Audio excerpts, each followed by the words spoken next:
Welcome back to ABC General Hospital Spoilers channel. Today, we will learn about the shocking developments in Drew Cain's shooting investigation that could turn everything we thought we knew completely upside down. The Port Charles Police Department has been working tirelessly for 3 long months, chasing down leads and interrogating suspects.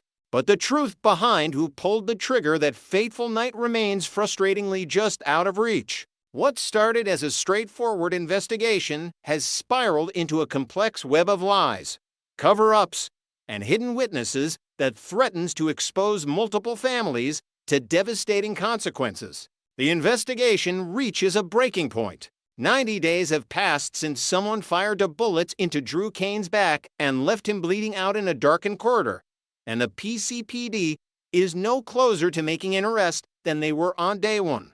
The initial suspect list read like a Port Charles phone book, filled with names of people who had reason to want Drew eliminated from the picture permanently. From romantic rivals to business enemies, from political adversaries to family members protecting dangerous secrets, the motives were as varied as they were compelling.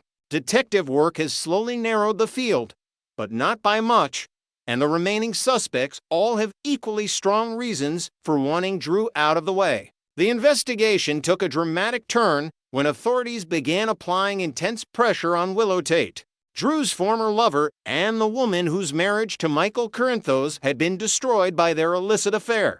Willow's emotional state, her access to Drew, and her complicated feelings about their relationship made her a prime suspect in the eyes of law enforcement. However, just when it seemed the net was tightening around Willow, Alexis Davis threw a massive wrench into the proceedings by pointing investigators toward an entirely different suspect, Portia Robinson, the esteemed physician at General Hospital, whose professional reputation and personal life were about to collide in the most spectacular fashion imaginable. Curtis becomes the focus. Alexis's strategic redirection sent detectives scrambling down a new investigative path, one that led them straight to Portia Robinson's doorstep and, by extension, to her estranged husband Curtis Ashford. The timing couldn't be worse for Curtis, who has been navigating the painful dissolution of his marriage while simultaneously trying to prepare for the arrival of a child he believes to be his own flesh and blood. What Curtis doesn't know yet could destroy him. The baby Portia is carrying may not be his at all, and the secrets surrounding this pregnancy run deeper than anyone outside Portia's inner circle could possibly imagine. The situation reached a boiling point on Thanksgiving Day, a holiday that should have been about family, gratitude, and togetherness, but instead became a nightmare scenario for Curtis. As families across Port Charles gathered around dinner tables laden with turkey and stuffing, PCPD officers arrived at Curtis's residence with questions that needed immediate answers. The detectives weren't gentle or apologetic about disrupting his holiday. They needed Curtis down at the station for formal questioning, and they needed him there now. The urgency of their request and the grave expressions on their faces told Curtis everything he needed to know. Someone close to him was in serious trouble, and the police believed he held the key to unlocking the truth. Here's where the investigation gets truly complicated and potentially explosive. Despite Portia having what she claims is a solid alibi for the night Drew was shot, that alibi comes with complications that could make her situation infinitely worse if it becomes public knowledge. Curtis, meanwhile, also believed he had an airtight alibi until the police started poking holes in his timeline and questioning witnesses who remembered things differently than he did. The detective's strategy seems clear. They're betting that Curtis and Portia will turn on each other once the pressure becomes unbearable, and one of them will crack and reveal what really happened that night. But what if the PCPD has it all wrong? What if the reason Portia looks so guilty isn't because she pulled the trigger, but because her alibi reveals something equally damaging about her character and her choices? The police may be hoping that Curtis, once he discovers the true nature of Portia's whereabouts that evening, will abandon any loyalty he still feels toward his soon-to-be ex-wife and cooperate fully with their investigation. However, they're not counting on one crucial factor: Curtis's protective instincts toward the unborn child Portia is carrying. Even if Curtis learns devastating truths about Portia's deception, even if he discovers her alibi proves she was engaged in behavior that would horrify him, he might still choose to take the fall for Drew's shooting rather than let the mother of what he believes is his child go to prison. The pregnancy gives Curtis a powerful reason to sacrifice himself, and it complicates the investigation in ways the PCPD hasn't fully considered. The overlooked witnesses. What makes this entire investigation even more frustrating for those of us following every twist and turn is the fact that critical information has been sitting right under the PCPD's nose for 3 solid months, and they haven't discovered it yet. To people who were present at the scene when Drew was shot, to young people who saw and heard things that could potentially crack this case wide open. But fear and uncertainty have kept them silent. Trina Robinson and Kai Taylor are carrying the weight of what they witnessed, and their decision to remain quiet has allowed the real shooter to remain free while innocent people fall under suspicion. When Trina and Kai initially made the choice to keep their presence at the scene a secret, they convinced themselves they were making the right call. They ran through the events of that night repeatedly, analyzing every detail, every sound, every moment from when they entered that house to when they fled in terror. They remembered finding the safe and retrieving the blackmail material that threatened to destroy Portia's reputation and career. They remembered the sickening sound of gunshots echoing through the building. They remembered the paralyzing fear that froze them in place as they wondered whether the shooter was still nearby, whether they would be the next targets if they revealed themselves. Most disturbingly, they remembered making the gut-wrenching decision to abandon Drew as he lay dying, choosing their own safety over getting help for a man who might have been saved if they'd called 911 immediately. After wrestling with their consciences for days, Trina and Kai finally sat down together and conducted their own thorough review of everything they experienced that night. They went over the timeline minute by minute, trying to determine whether they possessed any information that would actually help the police identify Drew's assailant. They concluded, perhaps too hastily, that nothing they could tell investigators would shed meaningful light on who pulled the trigger. They never saw the shooter's face. They never heard a voice they could identify. They were hiding when the attack occurred, and by the time they emerged, the shooter had vanished into the night. What could they possibly contribute to the investigation beyond admitting they were there and did nothing to help a dying man? The ringtone that changes everything. But Trina and Kai made a critical error in their analysis, one that stems from a simple assumption they never thought to question. There was one piece of evidence they witnessed that night, one small detail that seemed so obvious in its meaning that they didn't recognize its true significance. That detail involves a phone call, a ringtone, and the conclusion they jumped to without considering alternative explanations that could point investigators in an entirely different direction. As Trina and Kai huddled in their hiding spot, clutching the blackmail evidence and trying to control their breathing so the shooter wouldn't hear them, they listened to the aftermath of the attack. In the terrible silence that followed the gunshots, a sound pierced the darkness, a cell phone ringtone playing the familiar children's lullaby Twinkle Twinkle, Little Star. The melody was unmistakable, sweet and innocent in contrast to the violence that had just occurred. Without hesitation, both Trina and Kai immediately concluded they knew exactly what that ringtone meant. Emily Scout Kane was calling her father, completely unaware that he was lying on the floor with 2 bullets in his back, unable to answer her call. The assumption seemed perfectly logical at the time and continues to seem obvious even now as they replay that moment in their minds. Drew Kane's daughter calling him would naturally have a special ringtone, and what could be more appropriate for a young girl than a classic lullaby? The explanation fits so neatly that neither Trina nor Kai questioned it for even a moment. But what if their assumption was wrong? What if that seemingly simple detail is actually the key to identifying Drew's shooter, and they've been sitting on the most important clue in the entire investigation without realizing it? Consider this possibility that Trina and Kai never entertained. What if Twinkle Twinkle, Little Star isn't exclusively Drew's ringtone for Scout? What if Scout's entire extended family uses that same ringtone to identify calls from her because she's precious to all of them, and they all want to know immediately when she's reaching out? This seemingly small detail could dramatically expand the suspect pool in ways that would shock everyone who has been following this investigation. Think about Alexis Davis, Scout's grandmother, who dotes on that child and would absolutely use a sweet, distinctive ringtone to make sure she never misses one of Scout's calls. What if Alexis was at the scene that night, confronting Drew about something that threatened her family, and things escalated beyond what she ever intended? What if the phone that rang with Scout's call wasn't in Drew's pocket at all, but in Alexis's purse, and she stood there frozen as her granddaughter unknowingly called while her father lay dying just feet away? Or consider Danny Morgan, Scout's half-brother, who has a complicated relationship with Drew, but shares a deep bond with his little sister. Danny has been through trauma and loss that would break most people, and he's capable of actions that might shock those who think they know him. What if Danny was there that night? What if he and Drew had a confrontation that turned violent?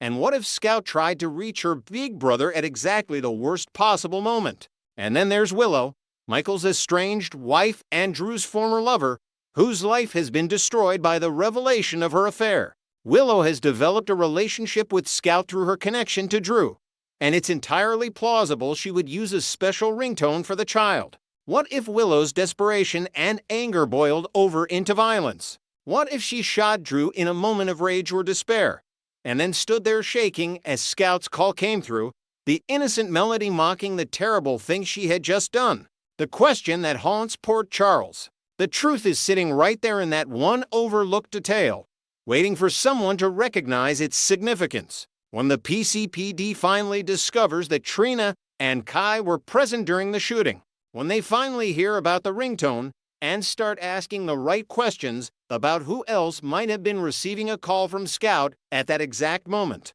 the entire investigation is going to explode in directions no one saw coming. Phone records will be subpoenaed, timelines will be reconstructed, and someone's carefully constructed alibi is going to fall apart when technology proves they were at the scene when Drew was shot. The real shooter is walking free right now, probably feeling increasingly confident that they've gotten away with attempted murder, but that confidence is about to be shattered. Someone in Drew Kane's inner circle, someone who should have loved and protected him, put two bullets in his back and left him for dead, and the ringtone that played Twinkle Twinkle, Little Star in the Darkness might be the very thing that brings them to justice. The question haunting Port Charles isn't whether the truth will come out, but rather which family member will be exposed as the one who pulled the trigger and destroyed so many lives in the process. Next, we will learn about the explosive drama unfolding in Port Charles that will keep viewers glued to their screens throughout this chilly winter season. As temperatures drop outside, the heat is definitely rising inside the lives of our beloved General Hospital characters, and the upcoming episodes promise to deliver jaw-dropping revelations, dangerous liaisons, and life-altering secrets that threaten to tear families apart. Three major storylines are converging to create what may be the most explosive winter season in General Hospital history, involving Carly Corinthus's risky undercover operation, Willow Tate and Drew Kane's controversial wedding plans, and Portia Ashford's devastating secret about her unborn child's paternity. Carly's dangerous game with Jack. Carly Corinthos finds herself in increasingly treacherous waters as she continues her complicated relationship with Jack Brennan, a man who has consistently demonstrated his superiority in manipulation and strategic thinking. What started as Carly's attempt to gain the upper hand has evolved into a perilous situation where she may have severely underestimated her opponent's capabilities and ruthlessness. The experienced mob wife believes she can outsmart Jack and extract crucial information that could protect her family. But Jack has proven time and time again that he operates on an entirely different level when it comes to deception and control. Laura Wright, who portrays the fierce and protective Carly, recently opened up about her character's mindset during this dangerous period, explaining that while Carly's decisions might appear questionable, or even reckless to outside observers, they make perfect sense within Carly's unique moral framework and protective instincts. She is making some decisions that are questionable, but for all the right reasons, at least in Carly world. Right revealed, highlighting how Carly's maternal instincts and fierce loyalty often drive her to take extraordinary risks that others might never consider. Carly genuinely believes that getting close to Jack, even intimately involved with him, serves a greater purpose in protecting those she loves most, particularly her children and extended family members who could be caught in the crossfire of Port Charles's endless conflicts. However, Carly's approach has created significant friction with her daughter Jocelyn Jacks, who has reached a point in her life where she demands independence and respect for her own choices. Jocelyn has discovered unexpected satisfaction in certain aspects of her current job situation, finding purpose and capability that she never anticipated. The young woman, now legally an adult and intellectually mature beyond her years, firmly believes she possesses the wisdom and capability to navigate her own path without constant maternal intervention or protective oversight. This generational clash between Carly's protective instincts and Jocelyn's desire for autonomy creates additional tension that threatens to distract Carly at precisely the moment when she needs complete focus to survive Jack's dangerous world. The critical question facing viewers revolves around timing and consequences. Will Jocelyn finally reach her breaking point and demand that Carly respect her boundaries and back off completely? Or will disaster strike before mother and daughter can reconcile their differences? More ominously, could Carly's overconfidence in her ability to manipulate Jack lead to a catastrophic situation where even Jocelyn's intervention cannot save her mother from the consequences of playing with fire? The stakes have never been higher, and Jack's pattern of always staying 3 steps ahead suggests that Carly may be walking straight into a trap that could cost her everything she holds dear. Willow and Drew's controversial remarriage. In another corner of Port Charles, Willow Tate has made the momentous decision to accept Drew Kane's marriage proposal for the second time, setting in motion wedding plans that have the entire town buzzing with speculation and concern. The couple intends to formalize their reunion quickly, though dark shadows hang over their impending nuptials in the form of an unsolved attempted murder and deeply troubling psychological questions. The shooting incident that nearly claimed Drew's life remains frustratingly unsolved, with investigators no closer to identifying the perpetrator, and whispers throughout Port Charles suggest an unthinkable possibility that the would-be killer might be none other than Willow herself. Willow has expressed profound discomfort about residing in Drew's home, confessing to friends that the entire space feels contaminated and tainted by the violence that occurred within its walls. The psychological burden of living where her fiancé was nearly murdered weighs heavily on her mind, creating an atmosphere of paranoia and anxiety that permeates every moment she spends in that house. Beyond her general unease, Willow harbors a specific and terrifying fear that whoever shot Drew remains at large and could return at any moment to complete the murderous task they began, potentially striking when both she and Drew are most vulnerable together. This fear raises deeply disturbing questions about Willow's own involvement in the shooting. Could Willow have been the person who pulled the trigger during some kind of psychological break or dissociative episode that her conscious mind has completely blocked out? Mental health experts in Port Charles have noted that severe trauma, combined with the intense stress Willow has endured regarding her custody battle, could theoretically trigger a dissociative state where someone commits acts they later have no memory of performing. If Willow did shoot Drew during such an episode, she might genuinely have no conscious awareness of her actions, creating a situation where she simultaneously fears the shooter's return while being that very shooter herself. The motivations driving Willow toward this marriage appear troublingly pragmatic rather than romantic. Multiple sources close to the situation confirm that Willow's primary objective centers on securing custody of her children rather than building a loving partnership with Drew based on mutual respect and genuine affection.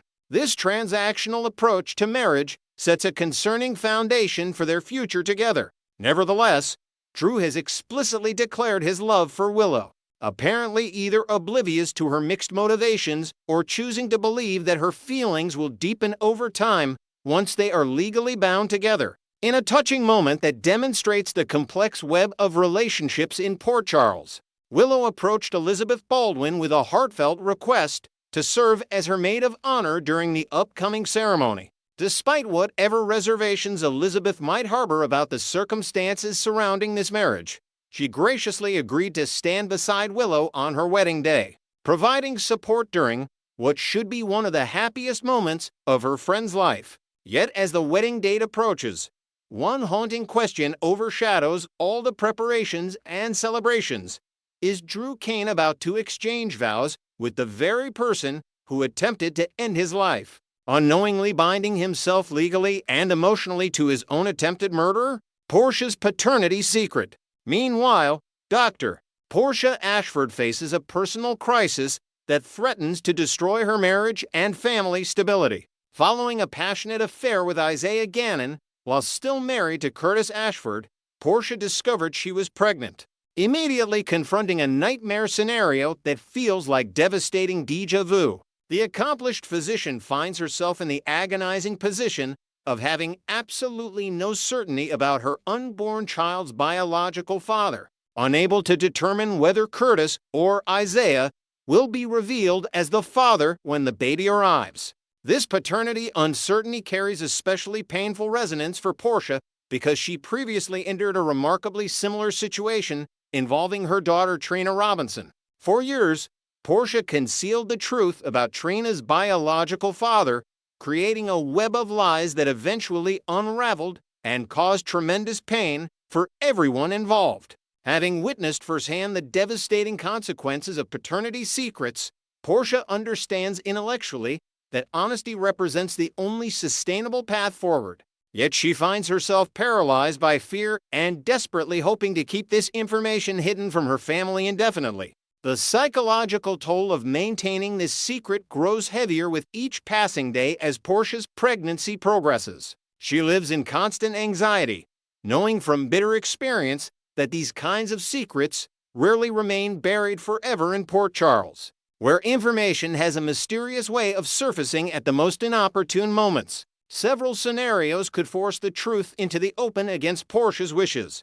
A medical emergency requiring immediate genetic information about the baby's father, a routine paternity test ordered for medical reasons, or perhaps most dangerously, someone discovering her secret and leveraging it for blackmail purposes. The potential for blackmail represents a particularly credible threat given the volatile nature of Port Charles and the number of people who might benefit from having leverage over a respected physician with access to confidential medical information. If the wrong person learns about Portia's affair and paternity uncertainty, they could manipulate her into compromising her medical ethics or making dangerous choices that betray her professional obligations. Even more concerning is the inevitable impact on her marriage when Curtis inevitably learns the truth. Will Curtis's love for Portia survive the revelation that she not only cheated on him, but also concealed a pregnancy whose paternity remains uncertain?